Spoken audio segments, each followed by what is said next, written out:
Bienvenue à nouveau. Nous sommes rejoints aujourd'hui par Scott Ritter, ancien inspecteur des armes de l'ONU, officier du renseignement du Corps des Marines des États-Unis et également auteur. Merci d'être avec nous. Trump a appelé Poutine. Ils ont eu cette conversation, je suppose, au sujet de la fin de la guerre en Iran et aussi de la guerre en Ukraine, bien que je soupçonne que l'accent ait été mis sur la première. Oui, les Russes ont qualifié cet appel de franc. Ils n'ont pas utilisé le mot amical. Alors je me demandais, que pensez-vous de tout cela? Que soupçonnez-vous qu'ils aient discuté?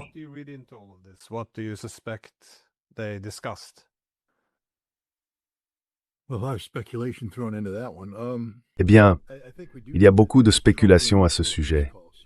Je pense que nous savons que c'est Trump qui a pris l'initiative de l'appel, donc il s'agissait d'un appel initié par les Américains. Nous savons aussi que la Russie, au grand désarroi de certains et à la surprise d'autres, a gardé la porte ouverte à la diplomatie avec les États-Unis, malgré le fait que les États-Unis ne soient pas un partenaire diplomatique exemplaire. En particulier, ils ont maintenu l'invitation ouverte à Steve Witkoff et Jared Kushner pour qu'ils continuent à participer et même à jouer un rôle de premier plan dans la diplomatie. Et encore une fois, compte tenu de leur passé avec l'Iran, on pourrait penser que cela aurait dû être un facteur disqualifiant. Mais si j'en parle, c'est parce que la Russie ne fait rien de précipité pour refermer la porte diplomatique. Et il faut se demander pourquoi le ferait-elle. Je veux dire, il y a des puristes, bien sûr.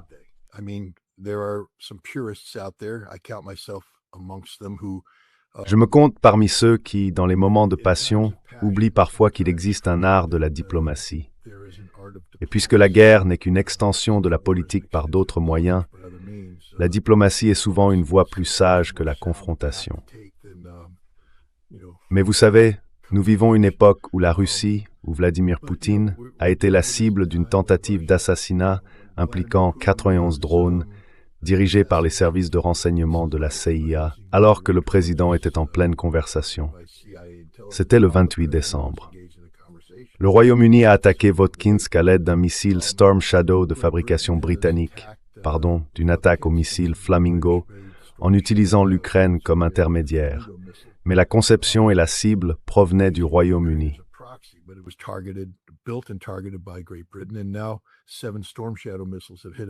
Et maintenant, 7 missiles Storm Shadow ont frappé une installation industrielle stratégique dans la ville de Briansk. Vous savez, normalement, ce sont des lignes rouges, et pourtant, les Russes laissent la porte de la diplomatie ouverte. La question est, pourquoi? Je pense que la réponse est que la Russie joue un jeu très stratégique sur plusieurs fronts, et qu'elle a réussi à éviter de tomber dans le piège militaire. Pour vous donner un exemple, car la logique le dicte, et Sergei Karaganov l'a formulé ainsi, si l'Angleterre frappe la Russie frappe l'Angleterre. Et nous savons qu'il existe une installation dans une ville britannique qui produit des Storm Shadow et qu'elle est littéralement devenue une cible légalement justifiable.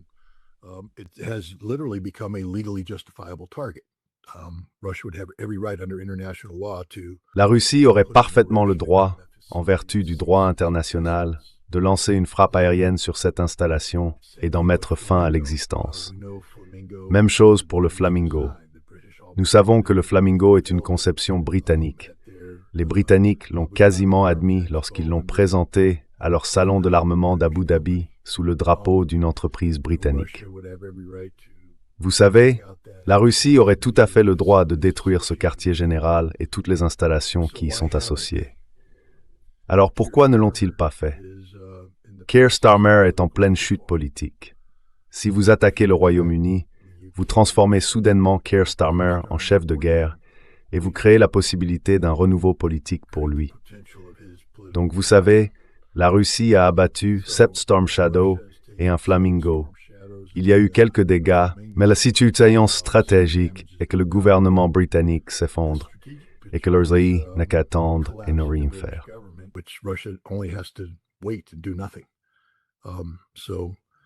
Donc oui, parfois l'action militaire n'est pas là. Eh bien, avec les États-Unis, l'un des objectifs stratégiques de la Russie est la levée des sanctions économiques. Et ici, en ne faisant rien, la Russie a vu toutes les sanctions sur le pétrole levées. Je veux dire, je ne suis pas économiste, mais j'imagine que si vous vendiez du brut Eurograd à 23 $ le baril, avec une remise, et que vous pouvez maintenant le vendre à 80 $ sur le marché libre, ce bénéfice de 53 $ par baril aide à équilibrer un budget, à financer une guerre. Cela aide pour un tas de choses, les pénuries de liquidités, tout ça. C'est une bonne chose. Et la Russie n'a rien eu à faire, sauf garder la porte de la diplomatie ouverte, décrocher un appel, répondre au téléphone et avoir une discussion franche.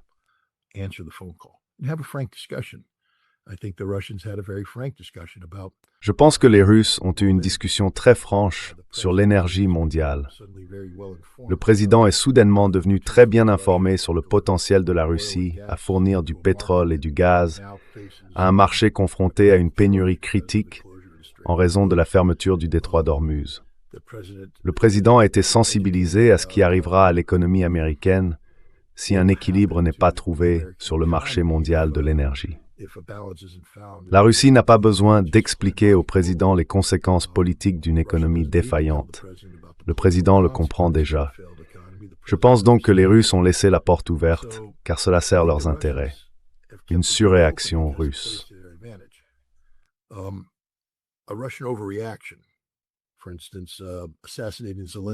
Par exemple, assassiner Zelensky, ce qui serait une chose très populaire à faire en Russie.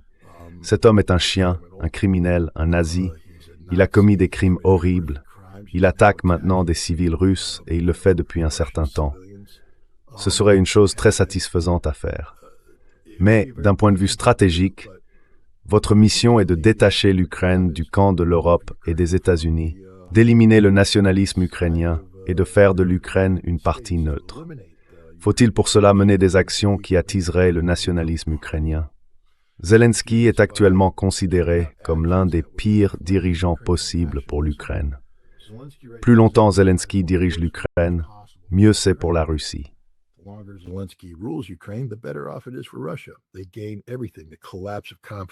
Ils y gagnent tout, l'effondrement de la confiance dans le gouvernement ukrainien, et ainsi de suite. Nous assistons désormais à un affrontement politique à trois entre Zelensky, Zaloujny et Boudanov. Une frappe russe sur Bankova transformerait littéralement Zelensky en ce que la Russie ne veut pas qu'il devienne, un dirigeant de temps de guerre crédible. Cela lui donnerait une justification pour tout ce qu'il a fait. Ainsi, pour les Russes, ne rien faire est en réalité la meilleure stratégie. Laisser l'Ukraine se déliter, laisser le Royaume-Uni se déliter.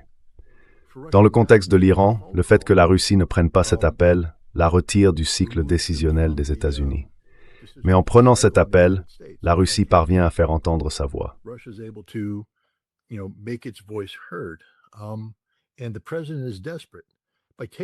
Et le président est désespéré. En acceptant cet appel téléphonique, la Russie a ouvert la possibilité d'un autre échange, peut-être même d'une rencontre en personne avec Kirchner et Witkoff. Mais cette rencontre se déroulerait selon des conditions bien plus influencées par les objectifs et les intérêts russes. Car ce sont désormais les États-Unis qui ont désespérément besoin de l'aide de la Russie pour obtenir un résultat politiquement utile au président américain.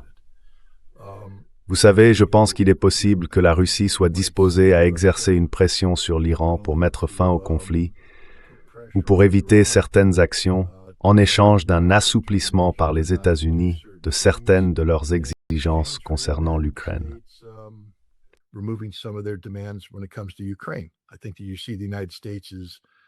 Je pense qu'on peut voir que les États-Unis fuient littéralement l'Ukraine aussi vite que possible. La Russie veut encourager cela, c'est pourquoi elle ne fait rien d'autre que de laisser la porte ouverte. Donc, je pense que ce que vous avez vu, c'était une conversation très franche, pas une qui a mis Trump sur la défensive, mais une qui l'a éclairé sur la réalité à laquelle il est confronté et sur le rôle que la Russie pourrait jouer. Mais vous savez, cela a aussi permis au président de comprendre qu'il y a des conditions à remplir.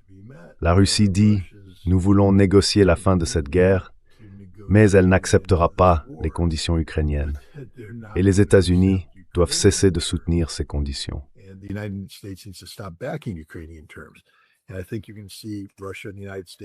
Et je pense qu'on peut voir la Russie et les États-Unis parvenir à un accord qui ressemble davantage à l'Alaska, mais appelons-le Alaska modifié. Parce que maintenant, puisque les États-Unis sont revenus sur l'accord concernant l'Alaska, ils ne peuvent pas simplement le remettre sur la table. Lorsqu'on le remet sur la table, il y a désormais des conditions. Et les Russes devraient commencer à faire valoir ces conditions. Par exemple, l'idée de geler la ligne de contact à Kherson et à Zaporizhia pourrait signifier qu'avec le temps, on demanderait aussi aux Ukrainiens d'abandonner ces territoires. Vous savez, on en arrive à des zones tampons. Donc encore une fois, je ne connais pas les détails de la position russe, ils n'ont pas été rendus publics.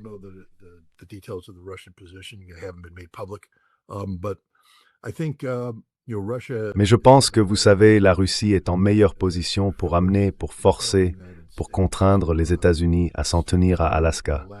Plus, c'est-à-dire qu'Alaska Plus reflète la réalité actuelle, et pour mettre fin à ce conflit. Je pense que les États-Unis ne sont pas vraiment en position de négocier. Le temps ne joue pas en leur faveur, car ce conflit avec l'Iran tourne rapidement au désastre, et ils ont besoin de la Russie. Ils ont besoin de la Russie pour s'impliquer sur le marché de l'énergie, et ils ont besoin de l'aide de la Russie pour mettre fin à ce conflit. Et encore une fois, la Russie peut aider à offrir une certaine couverture politique au président. Imaginez si le président annonçait qu'il avait réussi à obtenir un accord de paix ukrainien et un accord de paix iranien le même jour.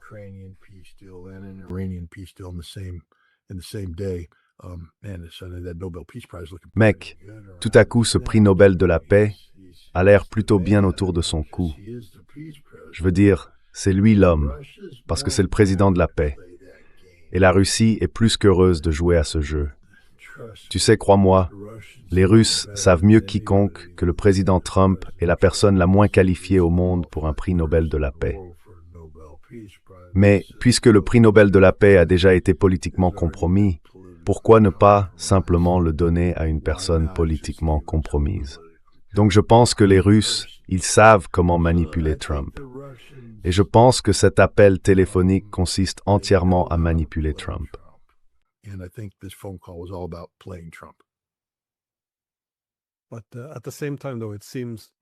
Mais en même temps, il semble que le coût de l'inaction soit que la dissuasion de la Russie continue de s'affaiblir.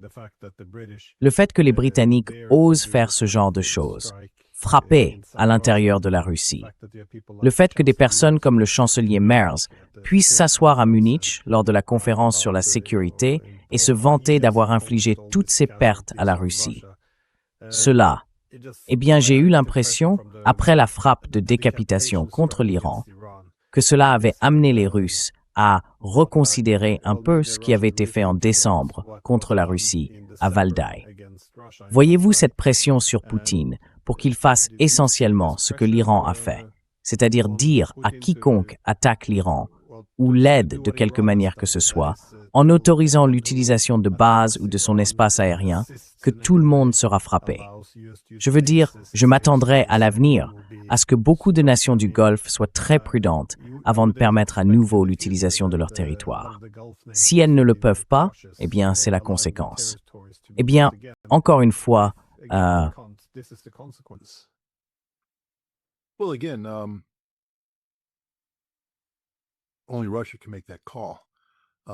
Seule la Russie peut prendre cette décision.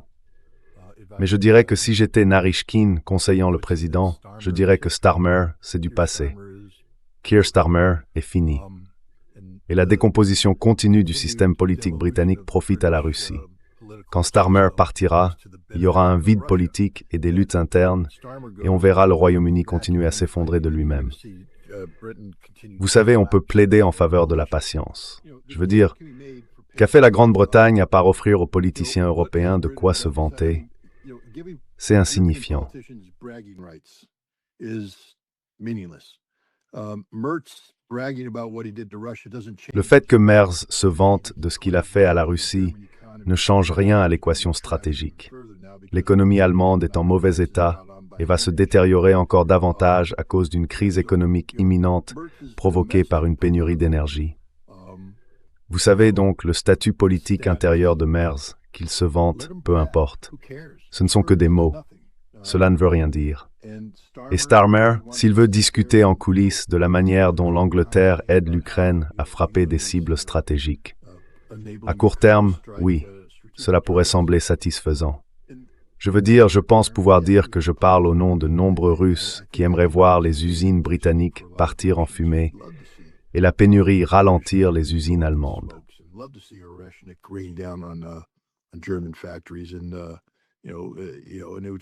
Et vous savez, ça ferait du bien pendant un moment, mais l'objectif est-il de mettre fin à cette guerre ou de l'étendre?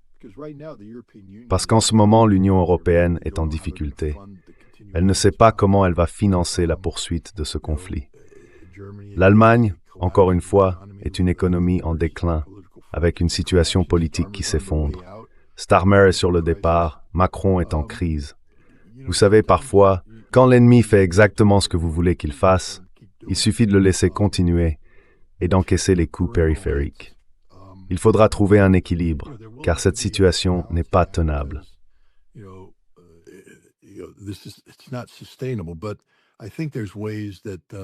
Mais je pense qu'il existe des moyens pour les Russes de frapper des cibles à l'intérieur de l'Ukraine sans renforcer Zelensky. Vous savez, en se concentrant davantage sur les bases situées dans l'ouest de l'Ukraine, d'où provenaient ces missiles. Je pense qu'on pourrait voir les Russes agir plus librement pour détruire ces bases aériennes où se trouvent les appareils ayant tiré les Storm Shadow. Pour frapper des cibles dont nous savons, vous savez, que les Britanniques ont construit certaines installations de remise en état. Je crois qu'il y a des installations d'assemblage de Flamingo, encore une fois, dans l'ouest de l'Ukraine, peut-être dangereusement proche de la frontière polonaise. Ce sont des cibles qu'il faut éliminer, et de manière décisive. Il y a eu un certain risque politique associé à ces frappes, mais je pense qu'il est temps d'éliminer ce risque politique.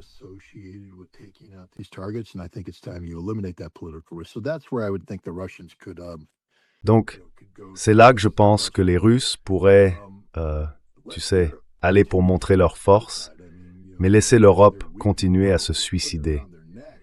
Je veux dire, ils tressent la corde, ils l'ont passée autour de leur cou. Mon Dieu, ne les empêche pas de monter sur le tabouret et de le faire tomber eux-mêmes. Ce serait mon conseil au président russe. Tu sais, nous sommes en train de gagner, alors restons sur la bonne voie. Ne nous laissons pas détourner parce que les Britanniques ont porté un coup. Je veux dire, tu es dans un combat de boxe en 15 rounds. Au 9e, les Britanniques t'ont touché. Un joli coup au rein.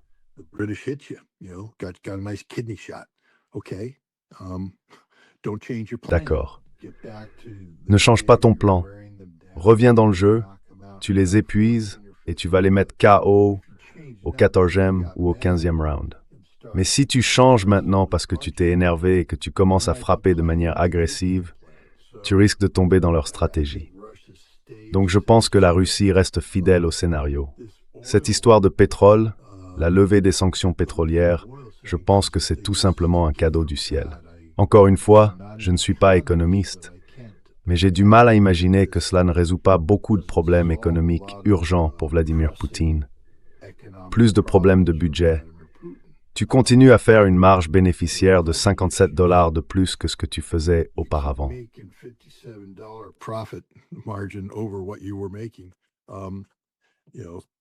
Tu sais, qui peut dire jusqu'où cela ira? Si cette guerre continue, la Russie a actuellement la capacité d'influencer la durée pendant laquelle le détroit restera fermé. Donc c'est la Russie qui tient le volant. Les États-Unis se sont tournés vers la Russie pour trouver une solution. C'est ça, le point important. Ce n'est pas la Russie qui est allée vers les États-Unis, ce sont les États-Unis qui sont allés vers la Russie. Ainsi, les États-Unis attendent que la Russie fasse quelque chose, ce qui signifie que la Russie contrôle la situation. Je ne pense pas que ce soit un signe de faiblesse de la part de la Russie. C'est en réalité un signe de sa force diplomatique.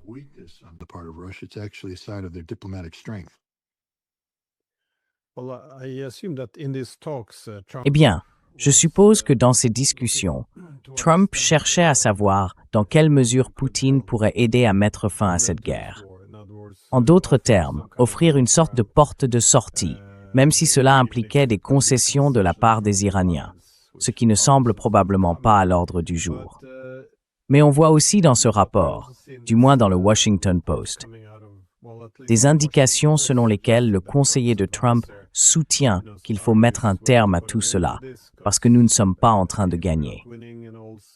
Et dans les médias israéliens, il y a maintenant des signes que de nombreux dirigeants israéliens s'inquiètent également du fait que l'Iran ne s'effondre pas et ne va pas capituler. Alors, où tout cela nous mène-t-il? Je suppose que ma question est double. Y a-t-il une porte de sortie à cela? En Iran, donc. Et sinon, que fera Trump? Se contentera-t-il d'infliger des destructions? Ou quel est le plan de guerre maintenant que le changement de régime n'a pas lieu?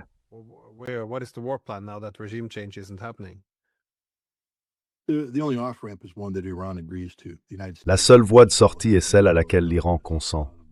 Les États-Unis et Israël n'ont pas leur mot à dire. Ils ont déclenché quelque chose et ils n'en ont plus le contrôle. Cela va continuer aussi longtemps que l'Iran le voudra. C'est la réalité. Que peut faire Trump? Je veux dire, nous avons eu le général Kane qui est venu exposer son plan. En gros, il a dit que nous connaissions un grand succès contre les missiles iraniens. La nuit dernière a prouvé que c'était un mensonge pur et simple. Nous avons coulé la marine iranienne. Et alors? Le détroit d'Ormuz est toujours fermé et vous ne l'ouvrirez pas car il n'a jamais été question de la marine iranienne. Et maintenant, vous allez élargir vos cibles pour frapper des objectifs industriels stratégiques à l'intérieur de l'Iran.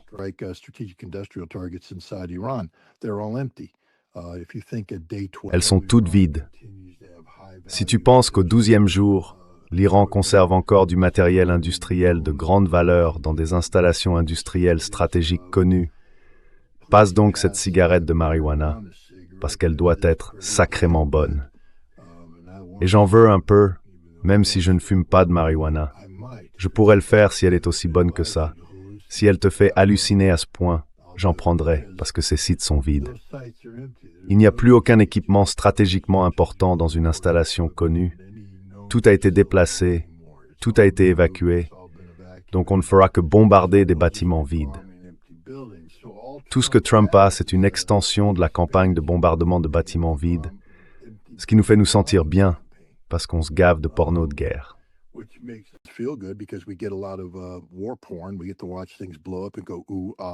Nous regardons les choses exploser en disant « oh, ah », tandis que les simples d'esprit respirent bruyamment et publient des bêtises sur X et d'autres réseaux sociaux. Mais l'Iran continue de gagner. À un moment donné, il deviendra évident pour les États-Unis qu'ils ne dictent pas la fin de cette guerre. C'est l'Iran qui le fait. Par conséquent, ils doivent parler à des personnes ayant des liens avec l'Iran. Les États-Unis n'en ont aucun. L'Irak ne répondra pas au téléphone pour parler à Witkoff.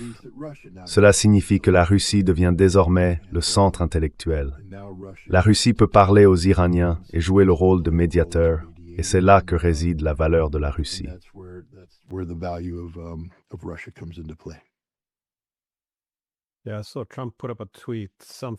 Oui, j'ai vu que Trump avait publié un tweet, quelque chose du genre « Nous avons frappé 5500 cibles », ce qui n'a rien d'une stratégie, juste faire exploser des choses. Comme tu l'as dit, ça finit par paraître puéril. On voudrait savoir quel est l'objectif et comment ces cibles permettent réellement de l'atteindre. Mais tu as mentionné l'incapacité d'ouvrir Ormuz. Trump a soutenu que le but était d'ouvrir le détroit d'Ormuz, j'imagine pour relancer la circulation de l'énergie. Il a aussi déclaré que si les Iraniens osaient le fermer ou le maintenaient fermé, il les frapperait 20 fois plus fort. Et Macron a maintenant suggéré que les Français mèneraient aussi, tu sais, une mission défensive dans le détroit d'Ormuz pour le rouvrir. Dans quelle mesure une telle option militaire est-elle réellement possible, selon toi?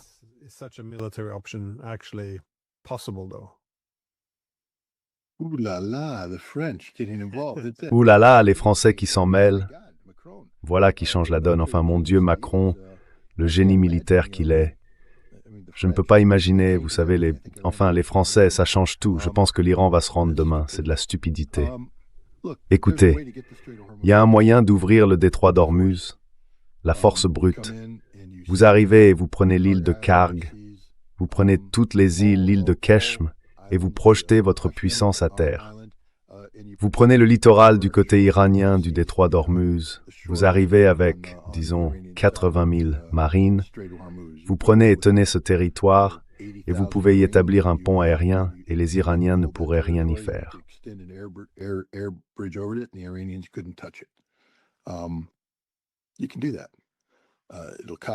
Tu peux le faire, mais ça te coûtera cher. Ce sera très lourd. Et nous n'avons pas les ressources disponibles pour le moment, donc c'est quelque chose qui demande beaucoup de temps. Cela dit, une fois sur place, tu seras vulnérable aux missiles balistiques iraniens. Il se peut que les Iraniens ne t'attaquent pas avec des troupes, car avec ta suprématie aérienne, tu pourrais contenir toute offensive terrestre coordonnée, et tu devrais pouvoir repousser la plupart des menaces locales. Mais nous n'avons pas de solution contre les missiles balistiques, et nous n'avons pas de solution contre les drones. Donc nous ne ferions que nous installer sur le territoire iranien en essayant de forcer le passage des navires.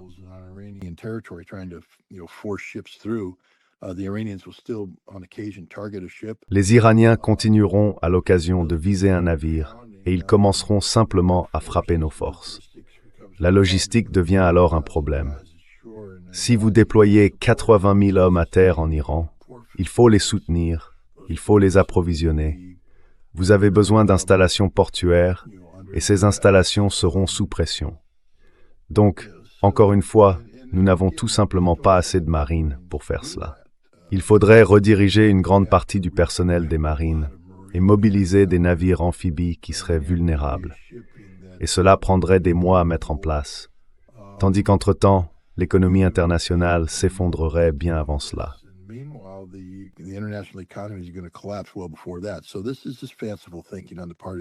C'est donc simplement un raisonnement fantaisiste de la part des États-Unis et de la France, l'idée qu'ils aient leur mot à dire. Les États-Unis se sont toujours vantés de pouvoir ouvrir le détroit d'Ormuz quand bon leur semble, et les Iraniens ont toujours affirmé que c'était un rêve irréalisable. Jusqu'à présent, il semble que ce soit plutôt un rêve irréalisable pour l'Iran de parvenir à le fermer. Il n'y a absolument rien que les États-Unis puissent faire pour le rouvrir, et l'inclusion de la France dans la coalition militaire, à mon avis, ne fait qu'affaiblir leur position, car la France n'a aucune capacité militaire significative. La participation française aux côtés des États-Unis ne ferait que compliquer la planification.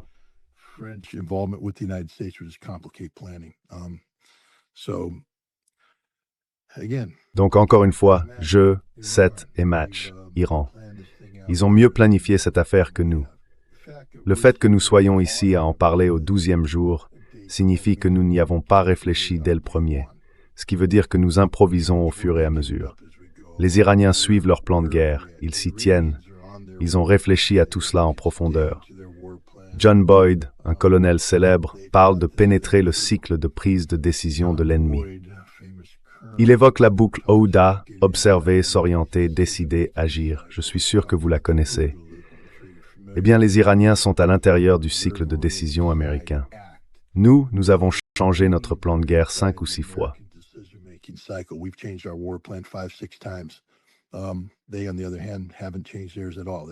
Eux, en revanche, n'ont pas du tout changé de position. Ils s'y tiennent. C'est nous qui réagissons à eux.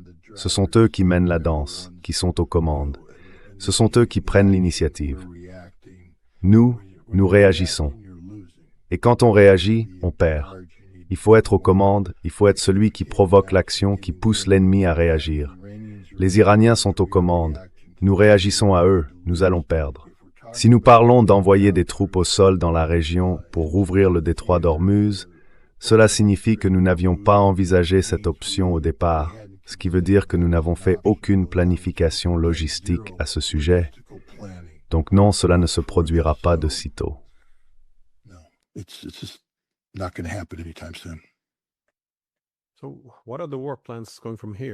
Alors, quels sont les plans de guerre à partir de maintenant? Quelles cartes les États-Unis peuvent-ils jouer? Parce qu'il semblait que, faute de troupes terrestres sur le terrain, ils pouvaient armer les Kurdes.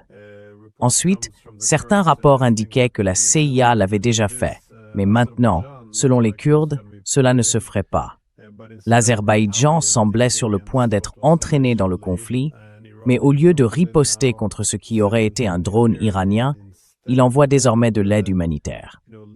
Et vous savez, Lindsey Graham a menacé l'Arabie saoudite de conséquences si elle ne rejoignait pas le combat, car elle ne veut pas non plus affronter directement l'Iran. J'imagine qu'une grande partie des infrastructures est assez vulnérable. Alors, qu'est-ce que ça signifie? Quelle carte reste-t-il à jouer? Et vous savez, à quel point les États-Unis manquent-ils de munitions dans cette situation?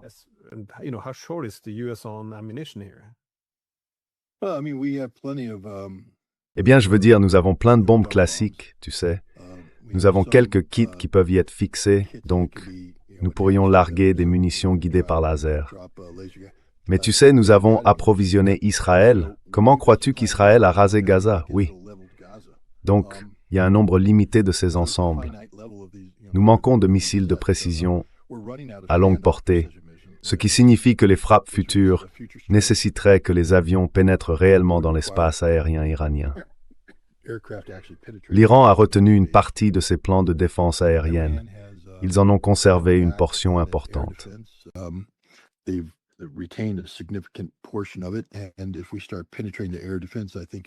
si nous commençons à pénétrer leur défense aérienne, je pense que nous allons commencer à voir des embuscades de défense aérienne et nous allons commencer à perdre des appareils. Cela va poser problème car il faudra alors secourir les pilotes, ce qui signifie envoyer des équipes de recherche et de sauvetage au combat, et elles pourraient aussi être abattues. Nous aurions un scénario de type Black Hawk Down, version perse. C'est une très mauvaise image. Sur toute la ligne, nous manquons d'armes de précision à distance de sécurité. Elles sont très coûteuses, et encore une fois, quiconque s'y connaît un peu aurait dit « Nous n'en avons pas assez. Nous allons manquer de missiles de croisière. »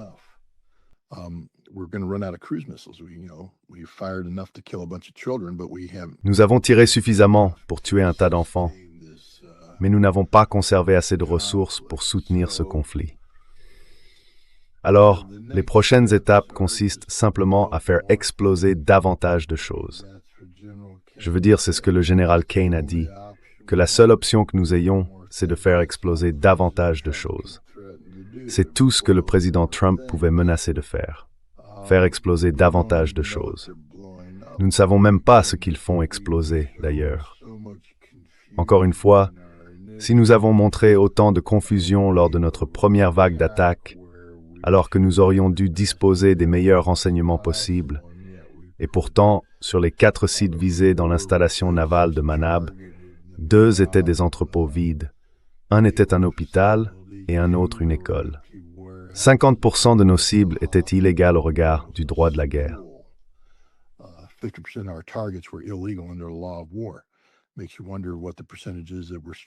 Cela pousse à se demander quel pourcentage des cibles que nous frappons aujourd'hui sont illégales.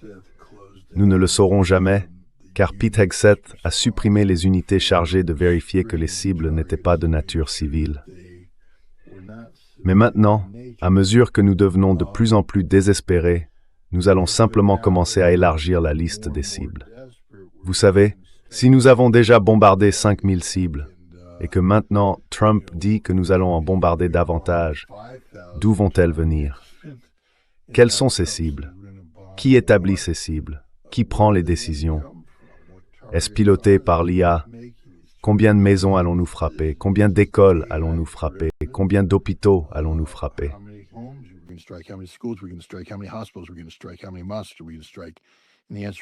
Combien de mosquées allons-nous frapper? Et la réponse est beaucoup, parce que c'est désormais littéralement une guerre de génocide culturel. Vous savez, c'est ce que seront les États-Unis. Nous n'allons pas gagner. Les Iraniens ne vont pas céder. Je veux dire, je suis sûr que vous avez étudié, au moins de manière périphérique, la campagne aérienne stratégique pendant la Seconde Guerre mondiale contre l'Allemagne. Et vous savez bien qu'elle n'a pas atteint les résultats stratégiques escomptés. La production allemande a en réalité augmenté, est devenue plus efficace, et la volonté du peuple allemand de résister n'a pas été brisée par la campagne aérienne stratégique. Donc ce que nous proposons, c'est essentiellement d'élargir l'ampleur et l'échelle d'une campagne aérienne stratégique dont l'histoire montre qu'elle ne fonctionne pas, qu'elle n'atteint pas les objectifs recherchés.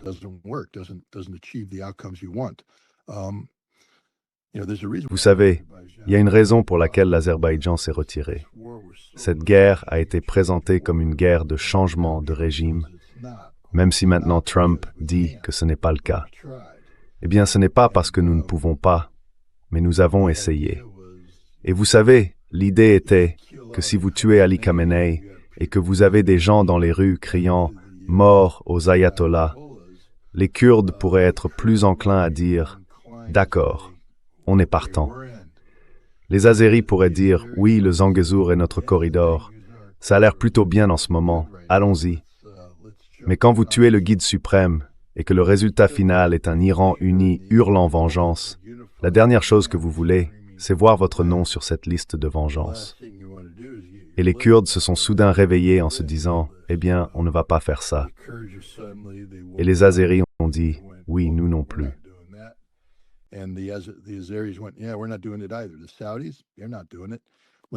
Les Saoudiens, eux, ne le font pas.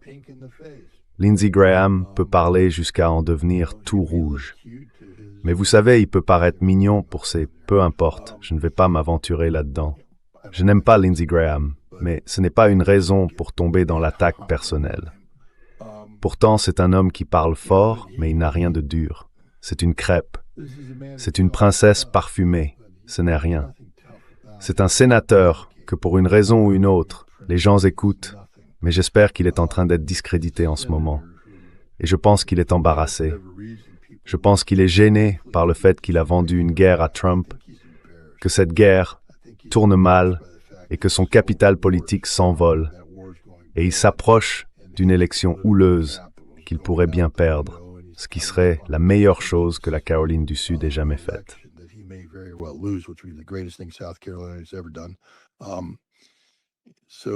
Donc il est devenu de plus en plus désespéré, menaçant l'Arabie saoudite. L'Arabie saoudite se moque de ces menaces. La plus grande conséquence pour l'Arabie saoudite serait la destruction de sa capacité de production énergétique, ce qui est garanti si elle s'engage pleinement dans cette guerre contre l'Iran. Les États-Unis ont prouvé qu'ils ne pouvaient pas vaincre l'Iran.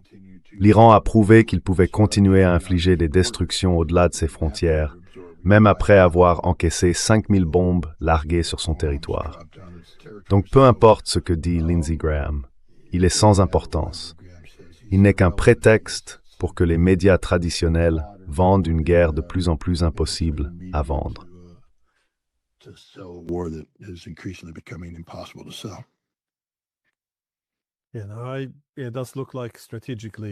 Il semble bien que sur le plan stratégique, il se soit un peu égaré après l'échec de l'opération initiale de changement de régime.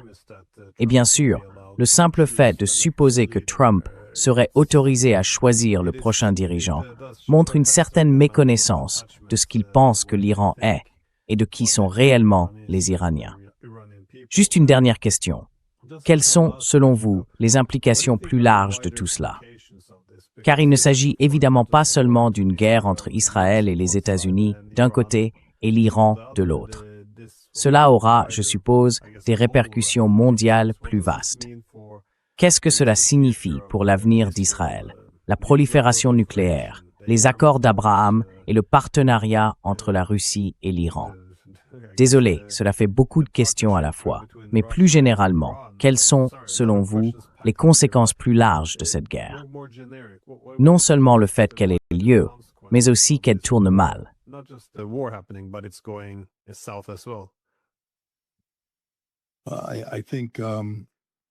Je pense que ce sera une énorme défaite stratégique pour les États-Unis. Trump essaiera d'atténuer cela en créant une couverture politique sur le plan intérieur.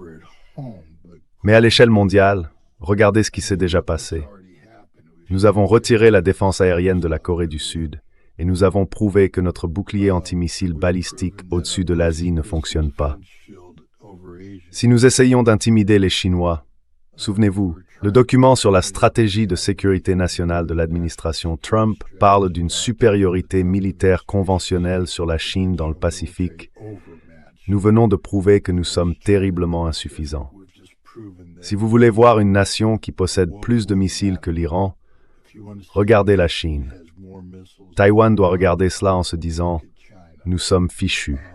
C'est fini si la Chine décide un jour de déchaîner sa fureur de missiles balistiques contre nous.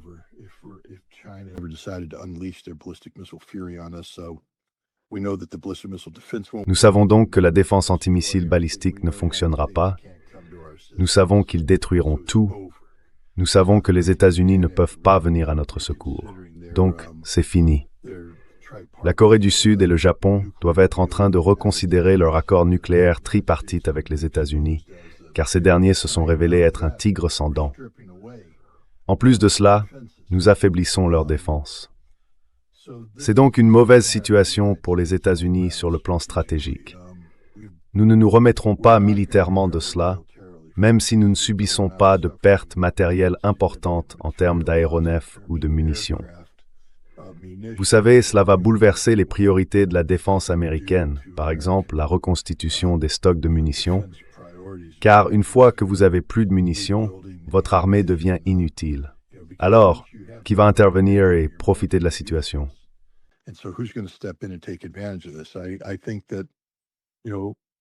Je pense que, vous savez, nous allons devoir céder l'Ukraine. C'est-à-dire que la Russie obtiendra ce qu'elle veut en Ukraine. Je pense que la Chine obtiendra ce qu'elle veut à Taïwan. Je pense que la Chine obtiendra ce qu'elle veut en mer de Chine méridionale. Je pense que l'Inde va se rendre compte que les États-Unis ne sont pas le partenaire qu'ils devraient être et que l'Inde s'impliquera encore davantage dans les BRICS. Et je pense que l'Iran émergera comme une puissance régionale. Les États-Unis seront évincés du Moyen-Orient. Israël, c'est le seul endroit où je pense que l'intervention de Poutine pourrait entrer en jeu, car Poutine a clairement déclaré Israël, en raison de sa forte population russo-ukrainienne, est une extension de la Russie. Donc, Poutine ne laissera pas l'Iran rester là et poursuivre cette guerre au point de dépeupler Israël.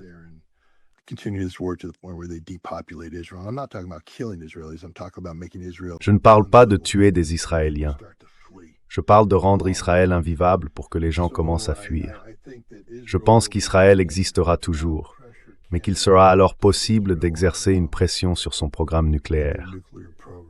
Je ne pense pas qu'Israël puisse continuer à se comporter comme un défi unilatéral à la non-prolifération nucléaire. Soit le monde entier devient nucléaire, soit Israël devra être contraint d'en parler. Et peut-être que c'est aussi le levier que la Russie pourrait utiliser avec le programme iranien, c'est-à-dire pour enfin se débarrasser de ces 450 kg d'uranium enrichi à 60%. L'Iran ne va pas abandonner cela gratuitement maintenant. Les États-Unis ont perdu toute position de négociation et ne sont plus dignes de confiance.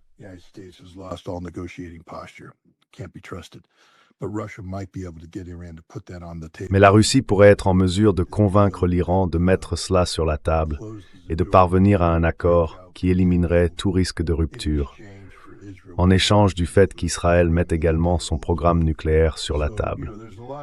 Donc vous savez, il y a beaucoup de possibilités ici.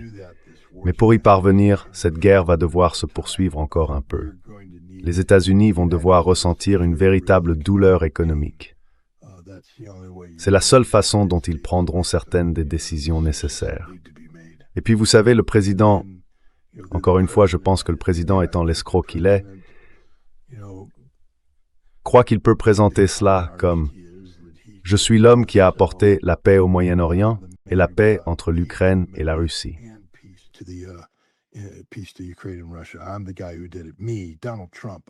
C'est moi qui l'ai fait. Moi, Donald Trump. Je suis la meilleure chose au monde.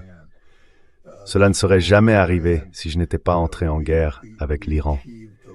Cette guerre avec l'Iran, vous savez, nous avons obtenu une paix durable. Regardez, nous avons apporté la stabilité au Moyen-Orient. Il n'y a plus besoin de troupes américaines là-bas. Nous avons apporté la paix. Nous pouvons les ramener chez eux.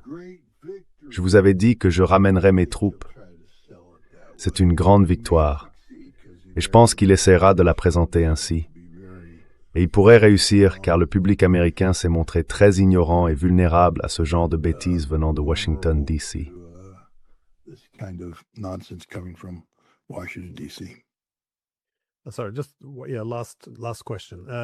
Désolé, juste une dernière question. Cela vous a-t-il surpris que Lavrov ait essentiellement réprimandé les nations du Golfe? Beaucoup pensaient qu'après la Syrie, les Russes chercheraient à adopter une approche plus équilibrée au Moyen-Orient. Son engagement en Syrie a aliéné de nombreux États du Golfe. Mais ici, on voit Lavrov affirmer très clairement que la Russie n'est pas un acteur neutre dans ce conflit.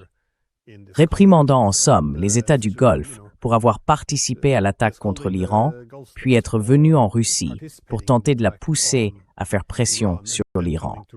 Cela vous a-t-il surpris?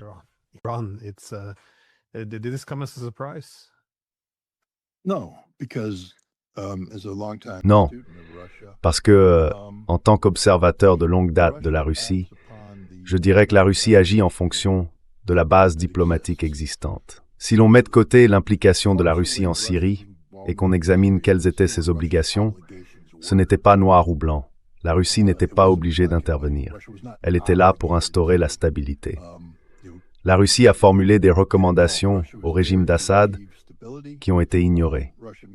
Une situation s'est développée et la Russie n'avait pas l'autorité d'élargir ce conflit, surtout à partir du moment où Assad a commencé à affaiblir la position de la Russie. Donc je pense que les gens y accordent beaucoup trop d'importance, mais la Russie est un acteur mondial, qui a besoin qu'une base diplomatique soit en place. Croyez-le ou non, elle respecte en réalité l'état de droit bien mieux que quiconque en Occident.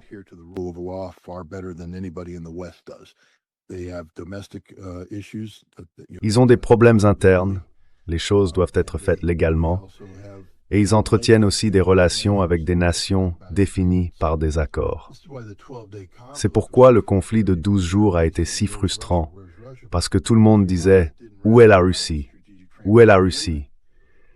Mais c'est l'Iran qui n'a pas ratifié l'accord cadre stratégique. Il ne pouvait donc pas y avoir de Russie, puisqu'il n'y avait pas d'accord. Maintenant, ils ont un accord cadre stratégique. Cela confère à la Russie une énorme légitimité et viabilité politique. Il existe désormais une base diplomatique sur laquelle ils peuvent agir. Ils peuvent agir de manière agressive contre une région du Golfe qui s'est comportée de façon scandaleuse parce qu'ils sont habilités à le faire grâce à leur accord avec l'Iran. Et c'est pourquoi je pense que vous voyez Lavrov faire ce qu'il fait, parce que la Russie se trouve fermement dans une position juridiquement solide et sécurisée pour faire la leçon aux autres sur leur comportement.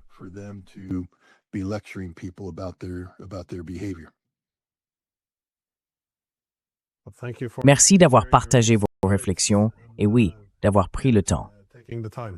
D'accord, merci. Désolé pour la connexion Internet, mais bon, c'est comme ça. Ça arrive. D'accord, au revoir.